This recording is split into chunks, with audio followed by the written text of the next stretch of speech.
I think that's the only part that creates a weakness in your composition. Because Irelia would have done fine in that matchup. Yes, melee champion, but so is Kassadin.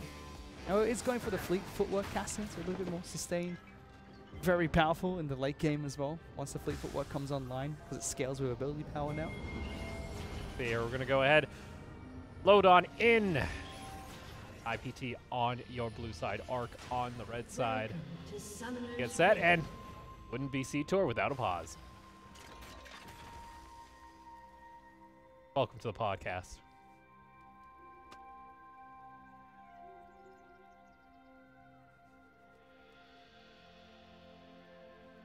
Fish is just sternly looking at production right now, trying to figure out. I'm looking at you. You're not looking at me. What's going on, Opal? I don't know. Well, there we go. Okay. We put some ham in the server. That was a quick Oh, there's always the spectator bugs every once in a while. So quick. We just went straight back into it. 30 seconds. At least we don't have the moonwalking Scion anymore. Or the moonwalking Shelly. Or the freeze. Just the freeze frame right there. Well, it's just so you can analyze a little better. We literally paused the game for There's half a nothing second. to analyze, just said Opal. It's called positioning. Well, look at that. They're already putting down a Poro in the yeah, bush. Yeah, they're spread out, Opal. Look, they got a ward down. Whoa. Analysis. Wow. Woohoo. Hey, we got two prestige ADCs going at it. We got the Firecracker Vein, which makes the man. Those the attack sounds on that skin. They're a little annoying, like whistles. Dive bombing.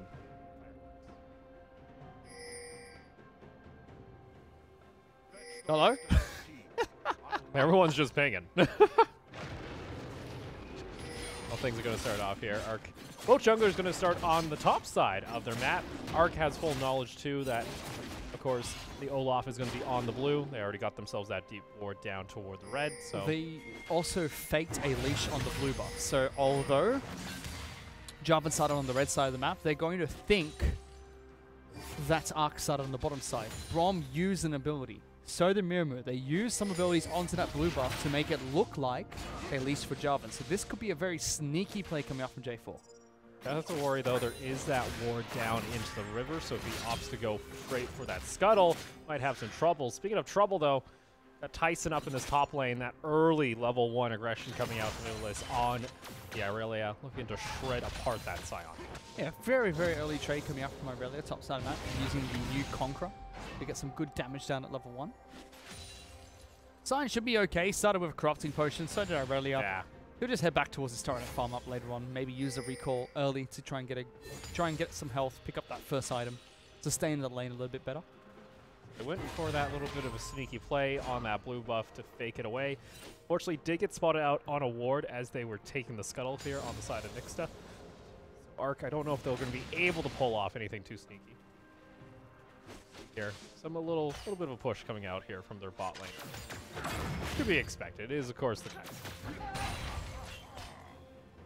Nothing much so far. J4 is just being hidden inside the jungle. There's no real opportunity for him to get a good gank off at the moment. Bottom lane is pushing in, top lane's pushing in, so his lanes are doing fine. The only lane that's being pushed back in for ARK is this mid lane. So, earlier we talked about, they could have picked up a cannon that they were hovering, they could have picked up a different pick for the top side and thrown Irelia into the mid lane. But I think that this Kassadin pick is okay, because it is the only losing lane in this matchup. Top side's doing well, Tyson's stuck underneath the turret. Brom as well as Kai'Sa doing a very good job. They're pushing in the Galio as well as the Bane, which means Java can free farm at the moment. He's picked up level 4, very fast level 4 clear as well. And the only lane he really needs to worry about right now is going to be that mid lane being pushed in by Ryze. If Irelia coming down here, they could potentially throw 3 members into the mid lane soon. Looking for the scuttle here. So just going to clear that one out. Looks like Ivalice going to go back up toward the top lane. Spent a decent amount of mana trying to help that out. Has one more corrupting pot still left and available when they come back into the lane. Here. Realize that was also an aftershock coming out on this Ryze too, even after the 9.5 changes.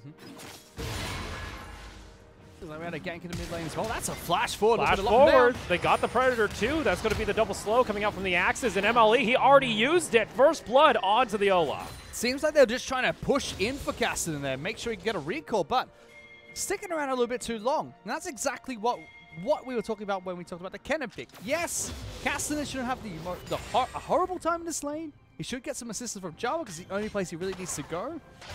But this is what they can do. Just lock him down. He's melee. He doesn't have any way to jump away from these fights before he hits level 6, and Olaf just jumps in. Yeah, unfortunately, MLE just could not get out of range of that snare, and even with the flash, the animation went through. So what I really want to see from Imperium Pro Team now is continue back to that mid lane. 2 levels until Castanen hits 6. Keep Olaf in this mid lane. Make it impossible for Castanen to farm for the next 2 levels. Get Ryze ahead, and then use Ryze to distribute power elsewhere. Get his level 6. Realm Warp into one of these lanes that are pushing in so heavily for Archangels right now. Get Olaf in there as well. Very nice play coming from IPT, capitalizing on that push that Nixter as well as Melee tried to push in the mid lane. I want to just see them continue to poke at that. Make it harder and harder for Castanen to try and get back to this match. I like this, though, coming out from Spear in the jungle. Instantly, after that quick play in mid, went up into the blue side of Nixter, just trying to put down the ward coverage. They are going to trade back, though. Nixter goes in to Spear's side of the blue side. That's beautiful ward coverage. I mean, again, the only place that Java can really go to right now is going to be mid lane, because Ryze is pushing in.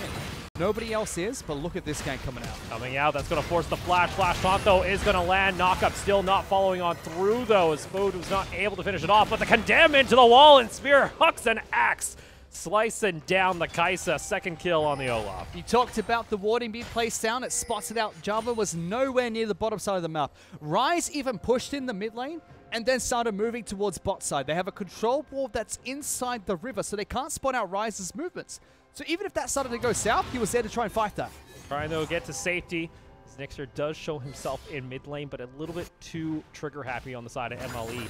Gave away this position. Up in top lane. Ooh, nice combo there coming out from the ult. Ivalice is going to have to be forced to flash away. Flash on forward going to come out from Tyson. Stun is going to land. Can he get to safety? Vanguard's edge turns it around. Looking for a slow. Nixter might be able to find himself the trade back kill. Tyson's a beefy boy, though. Sion burning down. Just pathing through the minions at this point. And Nixter will be able to trade it back. I think Tyson should have just tried to fight him there if he knew he was going to go down to his passive, but punishes Irelia for trying to blade dance around just beyond the turrets. Really nice play coming from Tyson, the solo kill onto Irelia. And that's going to even up back the gold in that lane, too, because it was about a 15 CS lead coming out on that Irelia, but a little bit too far forward underneath the turret. Gets punished, and that'll allow Nixter also to go for an invade and take away this blue. Early game has looked so nice. Archangels, yes, they had the winning matchups in top lane as well as bot lane, but they didn't make anything out of it. There's no drastic CS leads. Nixter wasn't able to get into either of these lanes, nor help Castanen in the mid lane. Instead, the only time we tried to help Castanen actually led to Castanen's demise. So IPT have controlled this early game very well, and although Castanen can scale up, Kaisa can scale up, their composition is now going to come online first. You can get Sion into lanes now. Ryze is going to continue pushing in against this Castanen, and you can't bully him out anymore. Olaf's going to have free reign onto the jungle like he is now. Come jump on in there. Axe is going to land. Looks to pick another one up. Just looking to steal away the red buff. And Nick can't do anything about that. And Spear's going to get away scot-clean. What do you do at this point? Castanen can't help you. He's pushed and shoved underneath his turret. Irelia can't help you anymore because she has to focus too heavily on trying to win that lane matchup. And the bottom lane starting to push back in their favor. Bane's level 6 has the Bilgewater Cutlass, so plenty of sustain on the bottom side of the map. Braum and Kaisa, yes, can try and fight if they get a good jump on someone's Bane. But then you're at risk of running into Olaf and Ryze again. Because these two have unlocked mid lane. Castanen can't roam, he's kept underneath his turret. Olaf is always constantly creating pressure. Archangels really need to sit back and try and stall this game out a little bit. But when they do that, you've got a Ryze and a Vayne that are currently scaling while you do that. The longer they wait, the happier they are. You're going to stack up the tier. You're going to finish off a couple items on that Vayne. And then you're going to have to team fight them, and it's not great either way. Nice start here from IPT. They're up 2 kills. They got themselves about 1,000 gold lead. And, oh, that is satisfying. And that's also satisfying. Look at that CS lead starting to grow here on that Irelia. That's now 30 CS up on top of Tyson. I'd like it a lot more if it wasn't a kill that went in favor of Sion, though. Hey, did get an assist in the end. Trade a slight back. Sure. Sure. Nice. Sure. Well done. It's got a little bit give him a golf clap for that. You know? You get one of those participation awards. Spear wants to participate down in the bot lane here. Has himself hiding in the brush. There's no wards coming out from ARK, so just need that one minion to die. Then they can maybe make their way on forward. Still a little too close for comfort. Jarvan's here as well. Look at this. Oh, no. They're going to try and jump right on top of him. But guess what? You have this Olaf who's been waiting, but maybe it was a little too long. They're able to find the kill, though, onto Maru. Nice teleport, though, coming back in from MLE, and he's going to be able to turn back the fight into their favor as they trade 2 for 1. That's a really nice play coming out from Brom there, but questionable coming out from Imperium Pro Team. Olaf waited so long. Olaf waited so long to show himself. I think he was trying to surprise Kai'Sa, knowing that, you know, the initiation already came out. But where was the rest of the squad? And what is this ultimate coming out from Galio? Watch this. Like, you could have done 20 other things there. You could have uppercut first. You could have taunt first. Thrown out the bloody wing wall wind stuff, you know? Can't think of the name right now. Why did he decide the first thing he's going to do is press his up button? It doesn't give damage reduction anymore. I was about to say, maybe it's old habit from playing older Galio where you had that damage reduction. But old Galio didn't play support as much. New Galio is a support champion. He should have taunted first. Could have taunted, uppercut could have first, stopped something. Give Vayne the opportunity to press R and then dash away. Ooh, nice flash there coming out here Teleport. from Elon. Teleport will also come through for Tyson. Wants to join in onto the fight. It's going to be a 3v4 as the RL are going to get the dash in. Vanguard's edge onto members. Gets on top of the rise, and they're going to be able to find themselves the kill. Now Galio wants to join in. Gets the taunt only onto the support. The stopwatch is going to interrupt the flow of the fight. Double kill now onto the Irelia and wants to jump back on in. Gets another here with the help of MLE. And like that, ARK are able to strike down 3 members of Imperium. Just so beautiful to watch that entire fight. You can see why ARK have gone for this composition. Irelia as well as Castan are just so slippery. And yes, Imperium Pro Team played the early game well to get the lead, but they have not followed up so far. Disastrous mistakes being made to allow Archangels to get the upper hand, and now the top side of the map for Archangels is ahead. That's going to be the final hour coming out here from Marky. Teleport also going to come on through, and that's just going to hand over the assist, but that's a little bit scary now for Murmu. Has to realize, okay, I can't stay in this lane alone against the Vayne anymore because she can 1v1 me. Thought he was okay with the flash as well as heal, but didn't react to the teleport in time for Rice. And small play coming up from IPT. On top of that, too, getting those 2 kills in mid lane here for this Aurelia is going to help accelerate that build. Has that Tiamat and Phage already. Yeah. Going to pick up a Sheen likely on the next back. Look at the bounties on the top side of the map. 600, 450, 450. This was a caster that was put down early. This is a Java that didn't have much of an impact for the first 8 minutes of the game. And this is an Irelia that got solo killed by Sion, that are now ahead and have gold bounties on top of that. On top of that, too, you've got now the Mountain Drake at least going back on over to IPT. It's only 800 gold. Gold on the side here of ARK where it needs to be at this point. Spear can do only so much in that jungle on that Olaf. He can only affect the lane so often. But now that these lanes are getting to be sustainable themselves on the side of ARK, something's got to change here. They might try and make a play through mid. So we're going to come out. It looks like Nixter wants to try and go for another invade on this blue buff. Instead, opts for the scuttle. Is spotted out here by Tyson as he makes his way on down. Sion has continually rotated, pretty much pushes it on in, goes down the river to make sure that there's no ward coverage or there's no junglers trying to go for an invade here into IPT's jungle. I still have a bone to pick, which is why we have a Storm Razor being picked up by Tyson. Yeah, it's not that great anymore. We still see it. It actually got like the recommended item. It got taken out for Kai'Sa. No one really wants to build it. We still see it picked up occasionally. I just had a look then in solo queue. Players like Sneaky are still using Storm Razor. But everyone else has kind of moved away. Turret plating will soon Everyone's fall. still moving towards, you know, either the full ability power build or Princess Rage Blade with Infinity Edge. Just a couple of people still going towards Storm Razor. Yeah. Okay, I see Uzi doesn't build it anymore, so that's all I need to see. But it's not horrible. Just I'd like it more if you had something like Fleet Footwork to, you know, synergize more with energized attacks, but it's only going to give you that extra 50 on-hit damage, on-hit magic damage. This is not horrible, just disagree. A little cheaper than the Infinity Edge route. So just trying to get that a little bit extra damage in the lane to try and stay toe-to-toe here with Marky, but that Galio gets on top of you. It doesn't matter what items you got built. You're taunted. You can't even use it. 5 to 6, 14 minutes. That's also going to be ARK securing the Rift Herald. Pretty much this is now a timer for ARK within the next 5 minutes or so. Try and make a play in one of these lanes, get a kill or two, and then look to just bust it wide open. That or just throw it in top lane. We already saw Irelia was able to get some good damage in the top lane out of the turret. This force could just take a free charge. I think with the Jarvan here as well, it's enough of a threat onto Tyson that he's going to have to let this go down. Olaf is here. Fear is around. They do take out Shelly, so ARK are not going to be able to secure the first brick gold here. A lot of pressure now, though. If they ever leave that top lane unattended, and either Irelia or Jarvan are there, that top lane turret's gone. Just a single push is enough to take that down. 3 or 4 attacks is going to be enough. So put some pressure there. It's not the best play, but it is a good play. Good use of it.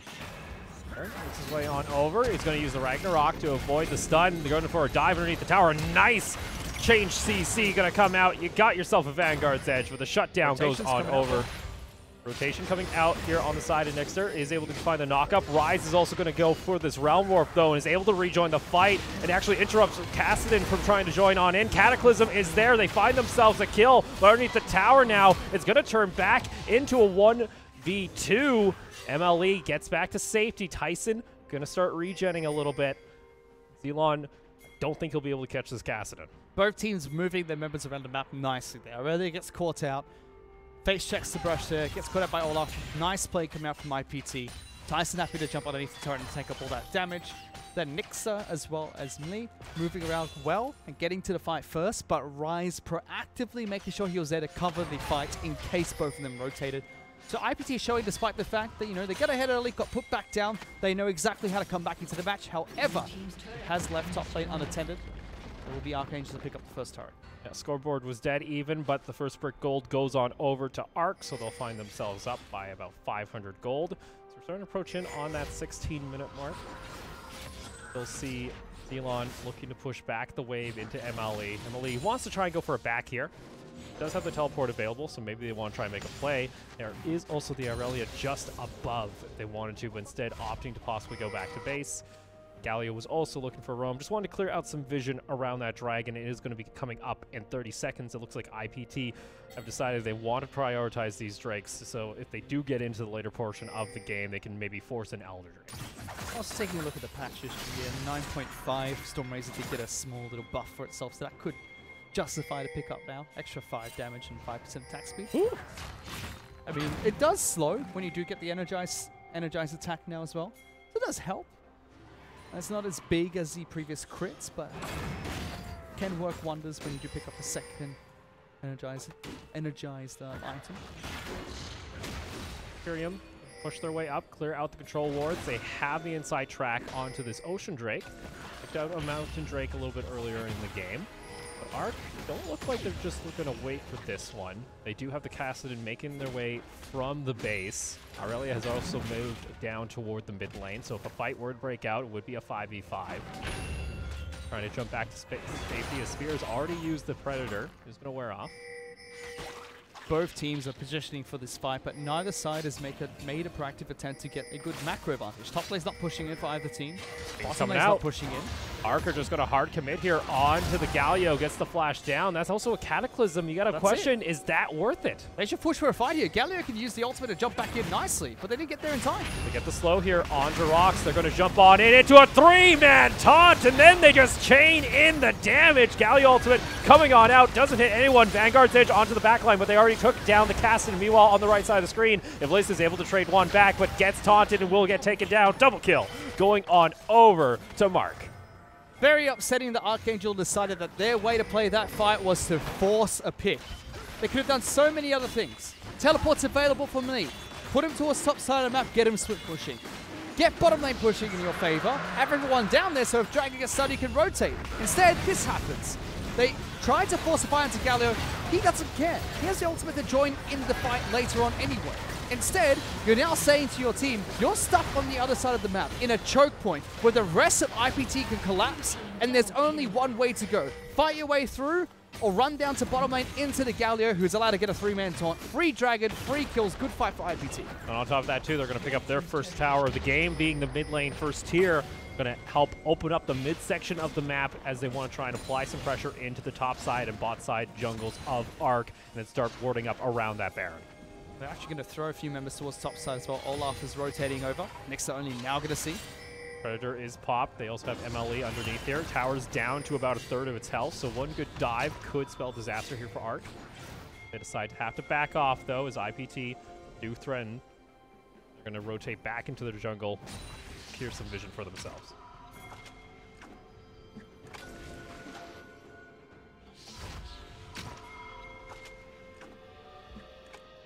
Now that the dust has settled slightly, that one fight for IPT has put the lead back in their favor. About 2,000 gold ahead of ARK.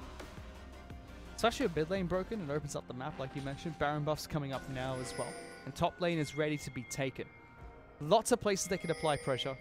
They've got Ryze and Sion with teleport, so Sion can go bottom lane and continue that split push while they put pressure on the top lane outer, which is still very low, and continue to control the Baron pit. They don't really need to be anywhere else. Vayne is well and truly online. 700 gold bounty with 2 items picked up. Yeah, got that Rage Blade on the last back there, so going to get some nice Silver Bolt stacks during those long fights. Not a supportive Olaf being picked up just yet, though. No Knight's opting Vow, no redemption. Yeah, is opting into that Black Cleaver. Maybe we'll see a Righteous Glory. Sometimes we do see that also come out from the Olafs. Tyson looks to push in this bot lane as MLE is looking to counter, being the only one with teleport still available. Ivalice has to try and defend the top side of the map, but is going to start getting pushed in here by Marky in the next couple minutes or two.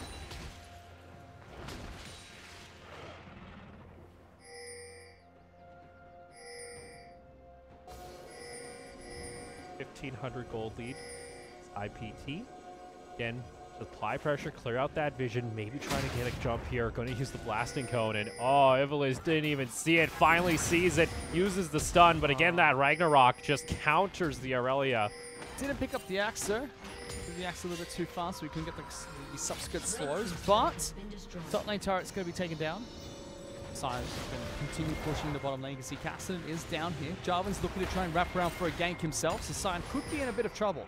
They both show themselves down here, Baron. though. That's going to be Baron. They have a Rage Blade on that Vayne, and the Sion gets the safety pings. They're going to start coming Teleport out here, over. and they have a Mount Drake. They're just going to teleport take it. It's a Vayne with a Rage Blade and Borg. You've got the Jarvan jungler bottom.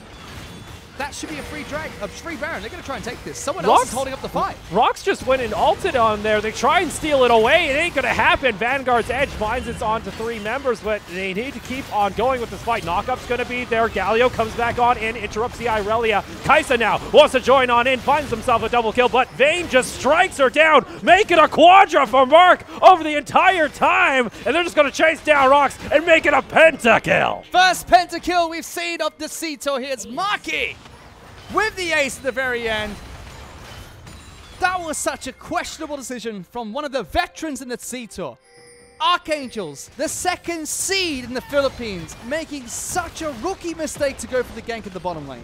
On top of that, too, you lose out on this tower gold that's going to start swinging on over to IPT. They can look to break open this inhibitor tower, maybe even get some damage on the inhibitor. Death timers, though, are still a little bit too small for them to keep on pushing, but you just injected 5 kills worth of gold into Marky. And watch this entire fight. Of course, Cassidy dies first, but Vayne's left untouched. And this is what happens when you get this late into the game with your composition. Vayne's going to kite the entire time. Yes, Jarvan locks her down for a bit, but who else could jump on top of her? Even Kaisa tries to get to the back line, so it's not enough. On top of that, too, Rox has nowhere to run, and even gives a thumbs up there from Spooch, as they're going to give that one over to Marky. So like you said, first Penta of LST. But going back to how it was all set up, remember that IPT were focusing on top side of the map. They did the right thing. They put their champion with teleport, which was Sion, in the bottom lane. No one can kill him right now. Sure, Irelia and Cassidy maybe could give him a bit of a headache, but it's Sion. He's tanky. He's got an ultimate that lets him run away like a choo-choo train. Nobody can catch him. Oh, they do find themselves possibly a catch here on Gislan, but you got a stopwatch. That Ryze has not been pressured enough, really. Has also the Zhonya's, too. And again, when you go for the gank in the bottom lane with your jungler, as well as your mid laner, and the rest of the opponents on the top side of the map, furthermore with a composition that takes Baron down so fast, there has to be a time where you go, this is not a gank that's worth taking. Because even if they killed Sion there, that's still Baron going to IPT. On top of that, too, Emily, he wanted to back. He very last second stopped that recall, so there had to be a call from Nick saying, hey, we can go for this kill. Something's up with the communication. That's their shot calling that's going to start affecting you when it comes into trying to make your way into the national minors. And as we mentioned, IPT are the dark horses of the Philippine national qualifier. This is a team that used to be one of the best in the Philippines, but has been a shadow of their former selves. They haven't been too good in the past few splits. Whereas Archangels have proven over and over again, especially in their match against Bigatron during the C-Tour last split, that they are prone to making these mistakes that can cost them entire tournament runs. This game is extremely important for both of these squads. Both are tied at a 1-0 record coming in on the day, and this is mainly your decider to see who's going to be at the top of the table when it comes to the end of the standings today. Like that IPT, they already got themselves a second-tier tower. They went and got themselves the inhibitor, so Super Minion's going to start funneling their way into the base of ARK, and now the pressure applies toward this top lane as they still have this Baron buff. This is just very clinical play coming from IPT, taking down all the inhibitor turrets, and what I'd like to see now from Mark is throwing this Hail Mary. Going on in with the Cataclysm, they jump out, going to try and juggle them, but guess what? Mark is still alive onto the backside. The Vayne has not been touched. Sion now rejoins, and they want to keep on pressuring. Marky finds the kill. Taunt's going to land onto Rocks. Nowhere to run. Aspoog's going to get the kill credit, and now the second inhibitor in the base is going to fall, and the minions start to funnel in from mid lane. This should be game going over to IPT. I do like that Archangel tried to fight at the inhibitor in the inhibitor turrets instead of waiting for all three to be taken down. IPT going to do that anyway. But if they didn't choose the fight there, it would have just been a similar fight at the Nexus. Now they get another shot if they can wait until Irelia and Braum are both up in time. 15 seconds on the death timer for Irelia. That's going to be all three inhibitors taken here by IPT. ARK's base is in shambles. Only the Nexus towers remain. They have a small breath before IPT look to try and close out this game. Pretty clinical finish coming out from IPT, making sure they take all the turrets first, go back to base, spend the massive amounts of massive amounts of gold they've acquired for all their players, and just run straight towards the Nexus. I don't see how Archangels can win this game anymore unless they get a massive flank onto Vayne, somehow stun lock her so she can't use her stopwatch, and then take her out before the fight even begins. That's going to take a big mistake from Mark for that to happen. As a possibility, though, did end up using the flash. Unfortunately, though, that Cataclysm wall is just so thin that even Vayne can just tumble out of it. So it makes it really hard to try and lock down Marky. We even saw during that fight, Marky went down to about half health, but had that Phantom Dancer available. And even if you kill the Vayne once, you gotta wait for her to die again, because now there's Guardian Angel now. Guardian Angel, Knight's Vow, Redemption. Vayne's way too far ahead. I think the only way that Archangels could have won that last fight is if Mirmu was jumping into the backlines as well, getting damage onto Vayne as Jarvan went in. I don't think they had any plasma stacks though, so it wasn't going to happen. Tyson continues to push in this bot lane, has teleport coming up in about 20 seconds. And ARK now having to deal with both double super minion waves. Fear also has a GA complete too. You're going to have to kill them so much during these fights. And those fights, they go on for too long. IPT are just like, you know what? We've taken all the inhibitor turrets down. We've taken all the inhibitors. Let's wait for Baron. Let's wait for Baron. You know, let's not end it right now with our massive gold lead and composition. Let's take Baron as well and make it a sure deal. Like a sure thing. This is going to happen. It's there to make the coach happy, Fish. Take those objectives.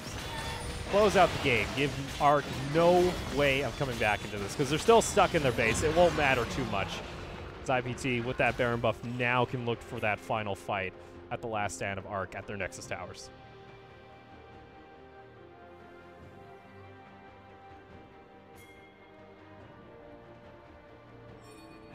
Archangel, they're going to try and throw something. I want to try and see them do it before these minions crash. Look for a fight sooner rather than later. They're already crashing. Go for the Hail Mary play. Got to make something happen. Those super minions are whacking on the door. Demolish was also proc. They try and jump right on top of Marky. Vanguard's edge as well. They just pour everything onto the Vayne, but the GA, you gotta kill him one more time. Marky gets back over to safety. They try and jump on over. Double kill for Marky once again. It's gonna be a triple in the end. It's an ace coming on through, and IPT are able to take down ARK. Beautiful game from IPT as well. They started strong in the early game. They may have fell behind a little bit later on when Archangels got their footing and top side of the map looked very dominant, but they fought back. And one crucial mistake from Archangels swung the game wide open. And IPT didn't look back. As soon as they took that one chance to take Baron, they got it. And it wasn't a mechanical decision. It was a macro simple decision. shot calling decision that ended up costing them pretty much the entirety of that game. They had to panic for that Baron fight, and they gave a Penta over to Marky. That's a play that you see in solo queue, and then 25 pings go onto Baron buff immediately from one player. Just like, go to Baron now. Go. You're already there. This time, though, the team actually went to Baron to take it while that was happening. Unlike my solo queue games. So, I would have liked, though, that final team fight from Archangels was nice. You got Aurelia and Jarvan jumping on top of Vayne was enough to kill her. And you had Miramu jumping in as Kai'Sa. Now imagine if they did that and they set up for that play during the first inhibitor fight they tried to take. When there wasn't a GA on top of Marky. When it wasn't a GA, when they weren't as far ahead, they hadn't taken down all the inhibitor turrets, I think they would have stood a chance there. At least take a few people down with them when they lost their inhibitors. Try and stall up the game. Like the proactiveness coming out from Archangels even when they were losing. Just not enough, and IPT with a fantastic game there. Going on, and this one's pretty predictable. Man of the match going to go on over to Marky, 12-1-6 and 81% kill participation. Second MVP of LST for himself, as well as the first Penta. 2 games in a row, and he's picked it up twice, so seems to be one of the star players for IPT so far. Marky doing well. I like that they're drafting around him too. Protect the Vayne composition coming out with the Galio. Olaf being able to peel as well in that late game. Very nice. I hope they continue to support this man. That's twice now that he's won the game for IPT. I think he's already shown that he is somebody they can rely on to carry their games over and over again. And we'll see, maybe you'll draw a ban or two from some of these teams. Because if they're going to try and put everything in their back, you might as well get rid of it and try and see if they play something else. They were happy to show Vayne as their third pick, even when Archangels had another pick to go. They could have picked that Caitlyn. Yep. They could have hard countered the lane. They could have tried to hard counter Vayne right there and then. They still banned it out later, giving him a better time. But he was confident enough to say, pick me Vayne now, and I'll still play against whatever. And it worked out. Well, for them, that's going to be Imperium taking home the victory. They now sit on top of their group 2-0. Meanwhile, ARK are going to drop down to the 1-1, so they'll have to fight one more game against Royal Zone later on. But we're going to go ahead and take a quick break. When we come back, it's going to be Telly Tigers taking on Royale Esports. So don't go anywhere. LST will be back.